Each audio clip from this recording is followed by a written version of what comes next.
शास्त्र की रचना दो दृष्टियों से की जाती है। एक तो सामाजिक व्यवस्था और संस्कृति को कायम रखना, जिससे लोग पूर्वजों के पद चिन्हों का अनुकरण कर सकें, तथा दूसरा ये कि वे शाश्वत शांति को प्राप्त कर लें। रामचरितमानस, बाइबल, कुरान इत्यादि में दोनों पक्षों का समावेश है, किंतु भौतिक दृष्टि प्रधान होने के कारण मनुष्य समाजोपयोगी व्यवस्था को ही पकड़ पाता है। आध्यात्मिक सूक्तियों को भी वो सामाजिक व्यवस्था के ही संदर्भ में देखने लगता है। कहता है कि ऐसा तो शास्त्र में लिखा है। इसीलिए वेद व्यास ने दोनों के लिए एक ही ग्रंथ महाभारत लिखते हुए भी आध्यात्मिक क्रिया का संकलन गीता के रूप में अलग से किया, जिससे कि लोग इस मूल कल्याण पथ में भ्रांति का मिश्रण न कर सके। उन्हीं आध्यात्मिक मूल्यों के साथ प्रस्तुत है गीता का दिव्य संदेश।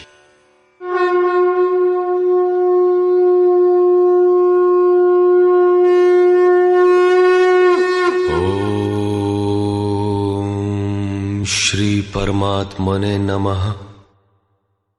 यथार्थ गीता, श्रीमद् भगवत गीता, अथ तृतीयो अध्यायः। अध्याय 2 में भगवान श्री कृष्ण ने बताया कि यह बुद्धि तेरे लिए ज्ञान मार्ग के विषय में कही गई। कौन सी बुद्धि? यही कि युद्ध कर, जीतोगे तो महामहिम की स्थिति प्राप्त कर लोगे और हारोगे तो देवत्व है। जीत में सर्वस्व है और हार में भी देवत्व है, कुछ मिलता ही है। अतः इस दृष्टि से लाभ और हानि दोनों में कुछ न कुछ मिलता है, किंचित भी क्षति नहीं है। फिर कहा, अब इसी को तू निष्काम कर्मयोग के विषय में सुन। जिस बुद्धि से युक्त होकर तू कर्मों के बंधन से अच्छी प्रकार छूट जाएगा। फिर उसकी विशेषताओं पर प्रकाश डाला। कर्म करते समय आवश्यक सावधानियों पर बल दिया कि फल की वासना वाला ना हो, कामनाओं से रहित होकर कर्म में प्रवृत्त हो और कर्म करने में तेरी अश्रद्धा भी ना हो, जिससे तू कर्म बंधन से मुक्त हो जाएगा। मुक्त तो होगा, किंतु रास्ते में अपनी स्थिति नहीं दिखाई पड़ी। अतः अर्जुन को निष्काम कर्मयोग की अपेक्षा ज्ञान मार्ग सरल और प्राप्ति वाला प्रतीत हुआ। उसने प्रश्न किया, जनार्दन, निष्काम कर्म की अपेक्षा ज्ञान मार्ग आपकी दृष्टि में श्रेष्ठ है, तो मुझे भयंकर कर्मों में क्यों लगाते हैं? प्रश्न स्वाभाविक था। मान लें एक ही स्थान पर जाने के दो रास्ते हैं। यदि आपको वास्तव में जाना है तो आप अवश्य प्रश्न करेंगे कि इनमें सुगम कौन है। यदि नहीं करते तो आप पथिक नहीं। ठीक इसी प्रकार अर्जुन ने भी प्रश्न रखा। अर्जुन उवाच,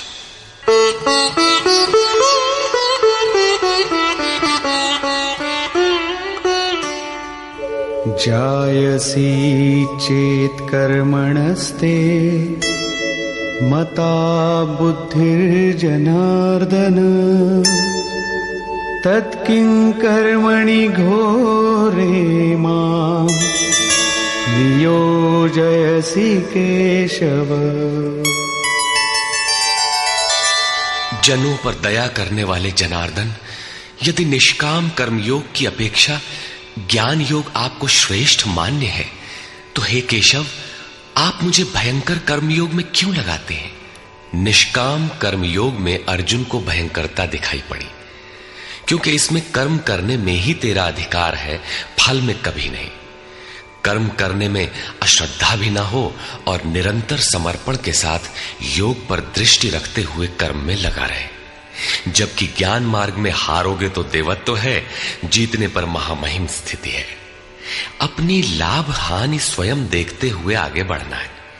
इस प्रकार अर्जुन को निष्काम कर्मयोग की अपेक्षा ज्ञान योग सरल प्रतीत हुआ। इसलिए उसने निवेदन किया,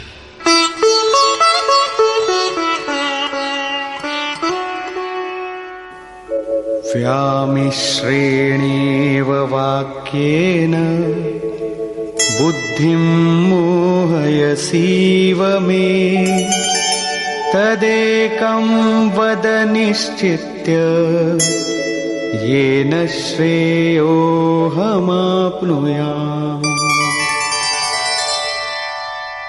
आप इन मिले हुए से वचनों से मेरी बुद्धि मोहित सी करते हैं। आप तो मेरी बुद्धि का मोह दूर करने में प्रवृत्त हुए हैं।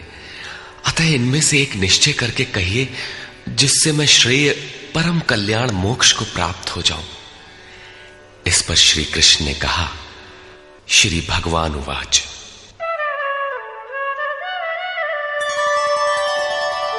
लोकेऽस्मिन् द्विविधा निष्ठा पुरा प्रोक्ता मया नघ।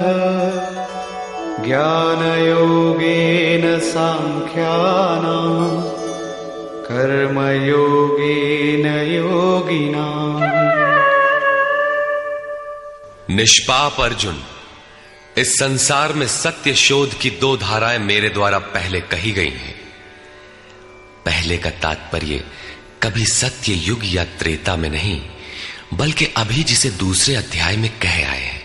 ज्ञानियों के लिए ज्ञान मार्ग और योगियों के लिए निष्काम कर्म योग बताया गया है। दोनों ही मार्गों के अनुसार कर्म तो करना ही पड़ेगा, कर्म अनिवार्य है। न कर्मणामनारम्भात् नैष्कर्म्यं पुरुषोऽश्नुते न च सन्न्यसनादेव सिद्धिं समधिगच्छति।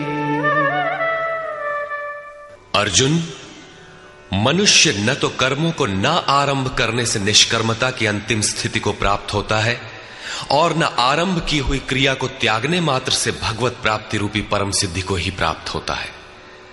अब तुझे ज्ञान मार्ग अच्छा लगे या निष्काम कर्म मार्ग, दोनों में कर्म तो करना ही पड़ेगा। प्रायः इस स्थल पर लोग भगवत पथ में संक्षिप्त मार्ग और बचाव ढूंढने लगते हैं। कर्म आरंभ ही न करें, हो गए निष्कर्मी। कहीं ऐसी भ्रांति न रह जाए, इसलिए श्री कृष्ण बल देते हैं कि कर्मों को न आरंभ करने से कोई निष्कर्म भाव को नहीं प्राप्त होता। शुभाशुभ कर्मों का जहां अंत है, परम निष्कर्मता की उस स्थिति को कर्म करके ही पाया जा सकता है। इसी प्रकार बहुत से लोग कहते हैं, हम तो ज्ञान मार्गी हैं, ज्ञान मार्ग में कर्म है ही नहीं। ऐसा मानकर कर्मों को त्यागने वाले ज्ञानी नहीं होते। आरंभ की हुई क्रिया को त्यागने मात्र से कोई भगवत साक्षात्कार रूपी परम सिद्धि को प्राप्त नहीं होता है, क्योंकि नहि कश्चित् क्षणमपि जातु तिष्ठत्य कर्मकृत् कार्यते ह्यवशः कर्म सर्वः प्रकृतिजैर्गुणैः। कोई भी पुरुष किसी काल में क्षण मात्र भी कर्म किए बिना नहीं रहता, क्योंकि सभी पुरुष प्रकृति से उत्पन्न हुए गुणों द्वारा विवश होकर कर्म करते हैं। प्रकृति और प्रकृति से उत्पन्न गुण जब तक जीवित हैं, तब तक कोई भी पुरुष कर्म किए बिना रह ही नहीं सकता। अध्याय 4 के 33वें और 37वें श्लोक में श्री कृष्ण कहते हैं कि यावन मात्र कर्म ज्ञान में समाप्त हो जाते हैं। ज्ञान रूपी अग्नि संपूर्ण कर्मों को भस्म कर देता है। यहां वे कहते हैं कि कर्म किए बिना कोई रहता ही नहीं। अंततः वे महापुरुष कहते क्या हैं? उनका आशय है कि यज्ञ करते करते तीनों गुणों से अतीत हो जाने पर मन के विलय और साक्षात्कार के साथ यज्ञ का परिणाम निकल जाने पर कर्म शेष हो जाते हैं। उस निर्धारित क्रिया की पूर्णता से पहले कर्म मिटते नहीं, प्रकृति पिंड नहीं छोड़ती।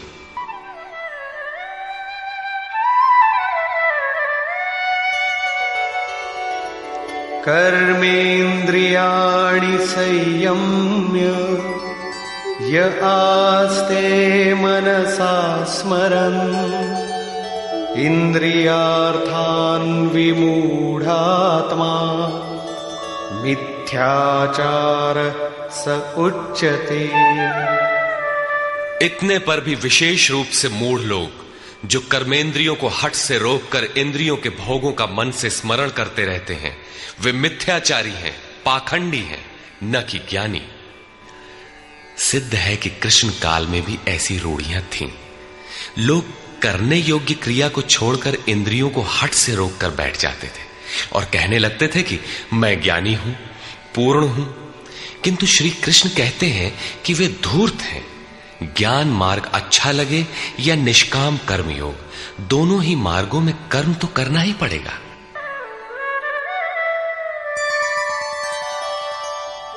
यस्त्विन्द्रियाणि मनसा नियम्यारभतेऽर्जुन कर्मेन्द्रियैः कर्मयोगम् असक्तः स विशिष्यते।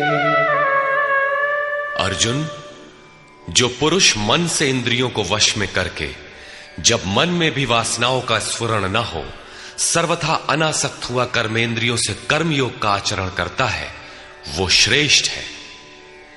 ठीक है, समझ में आया कि कर्म का आचरण करें, किंतु ये प्रश्न खड़ा होता है कि कौन सा कर्म करें। इस पर कहते हैं, नियतं कुरु कर्म त्वं कर्मजायो ह्यकर्मणः शरीरयात्रापि च ते न प्रसिद्धेद कर्मणः। अर्जुन, तू निर्धारित किए हुए कर्म को कर, अर्थात कर्म तो बहुत से हैं, उनमें से कोई एक चुना हुआ है, उसी नियत कर्म को कर। कर्म न करने की अपेक्षा कर्म करना ही श्रेष्ठ है। इसलिए कि करते रहोगे, थोड़ी भी दूरी तय कर लोगे तो जैसा पीछे बता आए हैं, महान जन्म मरण के भय से उद्धार करने वाला है, इसलिए श्रेष्ठ है। कर्म न करने से तेरी शरीर यात्रा भी सिद्ध नहीं होगी। शरीर यात्रा का अर्थ लोग कहते हैं शरीर निर्वाह। कैसा शरीर निर्वाह? क्या आप शरीर हैं? ये पुरुष जन्म जन्मांतर से, युग युगांतरों से शरीर की यात्रा ही तो करता चला आ रहा है।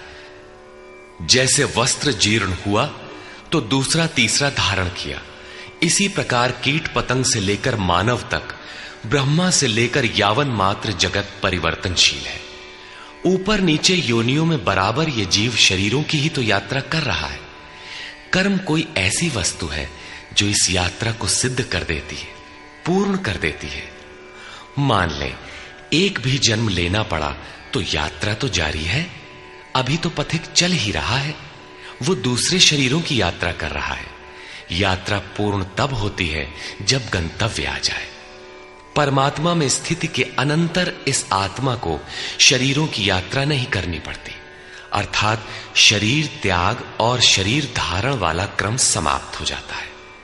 अतः कर्म कोई ऐसी वस्तु है कि इस पुरुष को पुनः शरीरों की यात्रा नहीं करनी पड़ती। मोक्ष से शुभात। अर्जुन, इस कर्म को करके तू संसार बंधन अशुभ से छूट जाएगा। कर्म कोई ऐसी वस्तु है जो संसार बंधन से मुक्ति दिलाती है। अब प्रश्न खड़ा होता है कि वो निर्धारित कर्म है क्या। इस पर कहते हैं, यज्ञार्थात् कर्मणोऽन्यत्र लोकोऽयं कर्म बन्धनः तदर्थं कर्म कौन्तेय मुक्तसंग समाचर। अर्जुन, यज्ञ की प्रक्रिया ही कर्म है। वो हरकत कर्म है जिससे यज्ञ पूर्ण हो। सिद्ध है कि कर्म एक निर्धारित प्रक्रिया है। इसके अतिरिक्त जो कर्म होते हैं, क्या वे कर्म नहीं है?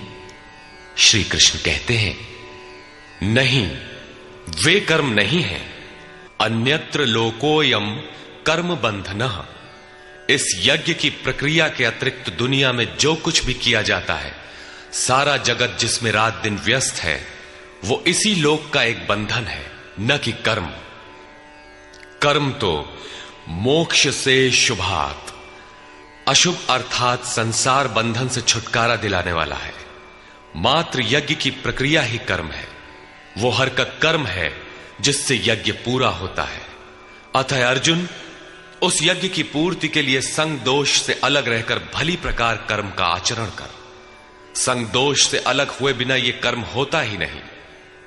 अब हम समझ गए कि यज्ञ की प्रक्रिया ही कर्म है, किंतु यहां पुनः एक नवीन प्रश्न उत्पन्न हो गया कि वो यज्ञ क्या है जिसे किया जाए।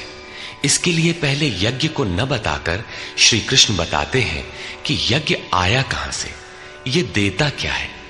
उसकी विशेषताओं पर प्रकाश डाला और चौथे अध्याय में जाकर स्पष्ट किया कि यज्ञ क्या है जिसे हम कार्य रूप दें और हमसे कर्म होने लगे। योगेश्वर श्री कृष्ण की शैली से स्पष्ट है कि जिस वस्तु का चित्रण करना है वे पहले उसकी विशेषताओं का चित्रण करते हैं जिससे श्रद्धा जागृत हो। तत्पश्चात वे उसमें बरती जाने वाली सावधानियों पर प्रकाश डालते हैं और अंत में मुख्य सिद्धांत प्रतिपादित करते हैं। स्मरण रहे कि यहां पर श्री कृष्ण ने कर्म के दूसरे अंग पर प्रकाश डाला कि कर्म एक निर्धारित क्रिया है। जो कुछ किया जाता है वो कर्म नहीं है।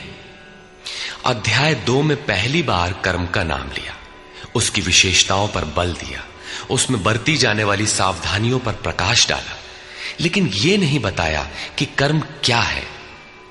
योगेश्वर श्री कृष्ण ने कहा, अर्जुन, तू निर्धारित किए हुए कर्म को कर। अब प्रश्न उठता है कि निर्धारित कर्म क्या है जिसे हम करें। तब बताया कि यज्ञ को कार्य रूप देना कर्म है। अब प्रश्न उठता है कि वो यज्ञ क्या है। यहां यज्ञ की उत्पत्ति विशेषता बताकर शांत हो जाएंगे और आगे अध्याय 4 में यज्ञ का निखरा हुआ रूप मिलेगा जिसे करना कर्म है। कर्म की यह परिभाषा गीता को समझने की कुंजी है। यज्ञ के अतिरिक्त दुनिया में लोग कुछ न कुछ करते ही रहते हैं। कोई खेती करता है तो कोई व्यापार, कोई पदासीन है तो कोई सेवक, कोई अपने को बुद्धिजीवी कहता है तो कोई श्रमजीवी, कोई समाज सेवा को कर्म मानता है तो कोई देश सेवा को। और इन्हीं कर्मों में लोग सकाम और निष्काम कर्म की भूमिका भी बनाए पड़े हैं।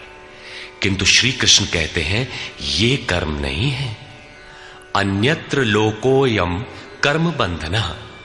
यज्ञ की प्रक्रिया के सिवाय जो कुछ भी किया जाता है वो इसी लोक का बंधनकारी कर्म है, न कि मोक्षद कर्म। वस्तुतः यज्ञ की प्रक्रिया ही कर्म है। अब यज्ञ न बताकर पहले यह बताते हैं कि यज्ञ आया कहां से।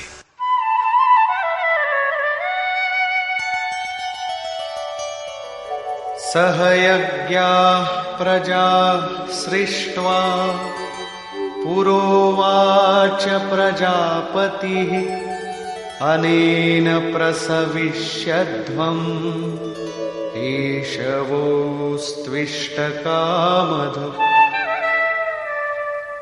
प्रजापति ब्रह्मा ने कल्प के आदि में यज्ञ सहित प्रजा को रचकर कहा कि इस यज्ञ द्वारा वृद्धि को प्राप्त हो। यह यज्ञ तुम लोगों को इष्ट कामधुक, जिसमें अनिष्ट ना हो, विनाश रहित इष्ट संबंधी कामना की पूर्ति करने वाला हो। यज्ञ सहित प्रजा को किसने रचा? प्रजापति ब्रह्मा ने। ब्रह्मा कौन? क्या 4 मुख और 8 आंखों वाला देवता जैसा कि प्रचलित है? नहीं। श्री कृष्ण के अनुसार देवता नाम की कोई अलग सत्ता है ही नहीं। फिर प्रजापति कौन है? वस्तुतः जिसने प्रजा के मूल उद्गम परमात्मा में प्रवेश पा लिया है वो महापुरुष प्रजापति है। बुद्धि ही ब्रह्मा है। अहंकार शिव बुद्धि अज, मन शशि चित्त महान। उस समय बुद्धि यंत्र मात्र होती है। उस महापुरुष की वाणी में परमात्मा ही बोलता है। भजन की वास्तविक क्रिया प्रारंभ हो जाने पर बुद्धि का उत्तरोत्तर उत्थान होता है। प्रारंभ में वो बुद्धि ब्रह्म विद्या से संयुक्त होने के कारण ब्रह्मविद कही जाती है। क्रमशः विकारों का शमन होने पर, ब्रह्म विद्या में श्रेष्ठ होने पर यह ब्रह्म विद्वर कही जाती है। उत्थान और सूक्ष्म हो जाने पर बुद्धि की अवस्था विकसित हो जाती है। वो ब्रह्म विद्वरीयान कहलाती है। उस अवस्था में ब्रह्म विद्वेत्ता पुरुष दूसरों को भी उत्थान मार्ग पर लाने का अधिकार प्राप्त कर लेता है। बुद्धि की पराकाष्ठा है ब्रह्म विद्वरिष्ट, अर्थात ब्रह्मविद की वो अवस्था जिसमें इष्ट प्रवाहित है। ऐसी स्थिति वाले महापुरुष प्रजा के मूल उद्गम परमात्मा में प्रविष्ट और स्थित रहते हैं। ऐसे महापुरुषों की बुद्धि मात्र यंत्र है, वे ही प्रजापति कहलाते हैं। वे प्रकृति के द्वंद्व का विश्लेषण कर आराधना क्रिया की रचना करते हैं। यज्ञ के अनुरूप संस्कारों का देना ही प्रजा की रचना है। इससे पूर्व समाज अचेत अव्यवस्थित रहता है। सृष्टि अनादि है, संस्कार पहले से ही है, किंतु अस्त व्यस्त विकृत है। यज्ञ के अनुरूप उन्हें ढालना ही रचना या सजाना है। ऐसे महापुरुष ने कल्प के आदि में यज्ञ सहित प्रजा की रचना की। कल्प निरोग बनाता है, वैद्य कल्प देते हैं, कोई कायाकल्प करता है। ये क्षणिक शरीरों का कल्प है। वास्तविक कल्प तो तब है जब भवरोग से मुक्ति मिल जाए। आराधना का प्रारंभ इस कल्प की शुरुआत है। आराधना पूर्ण हुई तो आपका कल्प पूरा हो गया। इस प्रकार परमात्म स्वरूपस्थ महापुरुषों ने भजन के प्रारंभ में यज्ञ सहित संस्कारों को सुसंगठित कर कहा कि इस यज्ञ से तुम वृद्धि को प्राप्त हो। कैसी वृद्धि? क्या मकान कच्चे से पक्का बन जाएगा? आय अधिक होने लगेगी? नहीं, यज्ञ इष्ट कामधु, इष्ट संबंधी कामना की पूर्ति करेगा। इष्ट है परमात्मा, उस परमात्मा संबंधी कामना की पूर्ति वाला है। प्रश्न स्वाभाविक है कि यज्ञ सीधे उस परमात्मा की प्राप्ति करा देगा अथवा क्रम क्रम से चलकर।